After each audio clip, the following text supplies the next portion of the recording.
My next guest is Andy Purdy, who was part of the peaceful anti-immigration protest in Aldershot last night. Andy, welcome to the show. It's a pleasure to have you here. I've seen some footage from that demonstration last night. It looked very, very peaceful. Let's start by the fact that you decided to protest in Aldershot at the holiday, at the hotel there, the Potter's Inn Hotel, I believe it is. Even though there were 7 arrests last week, including a 13-year-old girl. Tell me why you decided to protest and tell me how it went. Good afternoon, Martin. I felt I had to go down because all the protests that I've been seeing, whether they're local or around the country, the last week or so, there's been lots of counter protests, and that just made me more determined to go and join, because I thought the counter protests are possibly not getting the point of what the protests were about. And so I thought, there's a guy called Jez who's been doing this protest outside the Potters International Hotel. He's been organising it for a long time.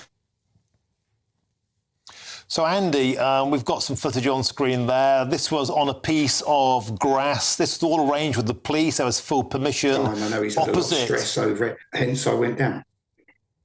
Opposite the hotel there, Andy. And tell me about the counter-protests that you've been witnessing, and tell me about some of the kind of things, bear in mind we're on television, some of the kind of things that they've been shouting at you, and tell me about how you feel that that's impacted you and how unfair you think that is. Well, they was using things like fascist, far-right fascist and all that. That doesn't bother me in the slightest. But there was an old boy there who was with us. I don't know him. I met him there. He's a nice chap. My partner met him last week at one of these she went to. And I would say, I'm not a young man, but he was quite a bit older than me. So I would say he was well into his 70s. And he said to me, I don't like them saying that.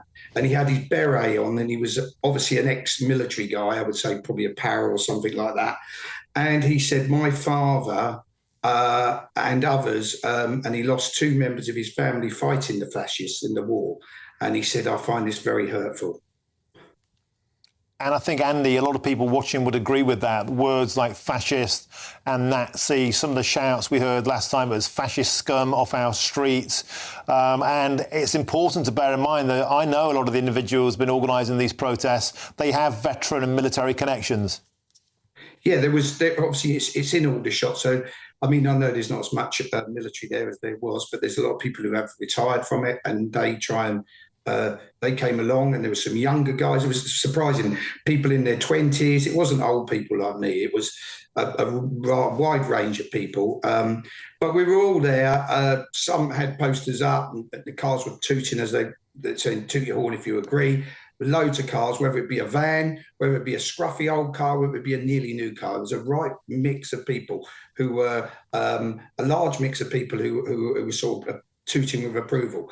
I did feel a little bit, for want of a better word, not intimidated. I wasn't intimidated at all. But quite a few of the people that you just got on your screen now, they were wearing hoodies, as you can see, one in the black there, and masks or scarves to cover their faces, which to me is very strange. Now, Andy, one of the allegations, even from your local member of parliament, is that people protesting against the hotel, and of course there are also the apartments, there are over 100 apartments in Rushmore nearby that have been earmarked for asylum seekers. They accuse far-right people of being shipped in from outside the area, but you have told me earlier on, you believe that people from the left, people from the other side, were shipped in from outside the area to shout at you lot. Well, the people who were there that I spoke to were definitely locals, the people on the protest side of our side. The people on the other side, I know I'm restricted on what I can say, but one of the reasons that made me want to go yesterday was that the people who are on the counter side tend to have these signs which are all very similar, whether you look at it, whether it's in Walthamstow, whether it was in Brighton. They've got very similar signs provided by some sort of body that they're using that's providing this for them. I know the body. You're allowed to say who you think they were, Andy. Well, I think they were socialist worker signs.